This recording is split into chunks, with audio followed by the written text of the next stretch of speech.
அஸ்ஸலாமு அலைக்கும் வரஹ்மத்துல்லாஹி வபரகாத்துஹு. நான் உங்கள் நஸ்ரீன். எல்லோரும் எப்படி இருக்கீங்க? ரொம்ப நாளுக்கு அப்புறம் வீடியோ போட்டிருக்கேன். இந்த மெஹந்தி வீடியோ பிடிச்சிருந்தா லைக் பண்ணுங்கள், ஷேர் பண்ணுங்கள், கமெண்ட் பண்ணுங்கள், சப்ஸ்கிரைப் பண்ணுங்கள். இன்றைக்கி அழகான ஒரு மோட்டிவேஷன் கொண்டு வந்திருக்கேன், வாங்க பார்க்கலாம். இது நம்ம ஃப்ரெண்ட்ஷிப்கான ஒரு எடுத்துக்காட்ட சொல்லலாம். 3 ஃப்ரெண்ட்ஸ் இருக்கும்.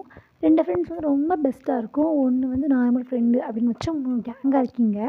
அந்த 2 ஃப்ரெண்ட்ஸுக்குள்ளே எல்லாமே ஒளிவு மறைவு இல்லாமல் இருக்குது. ஆனால் 3வது வர ஃப்ரெண்ட்ஸ்கிட்ட மட்டும் நம்ம கொஞ்சம் மறைக்கிறோம், இது பண்ணுறோம் அப்படி இருக்கீங்க. ஒரு நாள் வந்து 3வது வர ஃப்ரெண்டே நம்ம மனசு விட்டு கேட்குது, நானும் உங்கள் ஃப்ரெண்டு தானே என்கிட்டே மறைக்கிறீங்க அப்படின்னு சொல்லி. அப்போ இந்த 2 ஃப்ரெண்டு சொல்கிறாங்க, நாங்கள் எல்லாமே உன்ட்டு சொல்கிறோமே அப்படி சொல்கிறாங்க. ஆனால் இந்த 2 ஃப்ரெண்டுக்கும் சண்டை வரும்போது ஏதோ ஒரு ஃப்ரெண்டு வந்து இன்னொரு ஃப்ரெண்ட்டை போய் வேறு ஃப்ரெண்ட்டை போய் சொல்லுது, இவ இப்படிலாம் இருந்தா, இவ இப்படிலாம் இருக்கா அப்படின்னு. அதுவும் தவறு தான், சரிங்களா? அது சரி கிடையாது.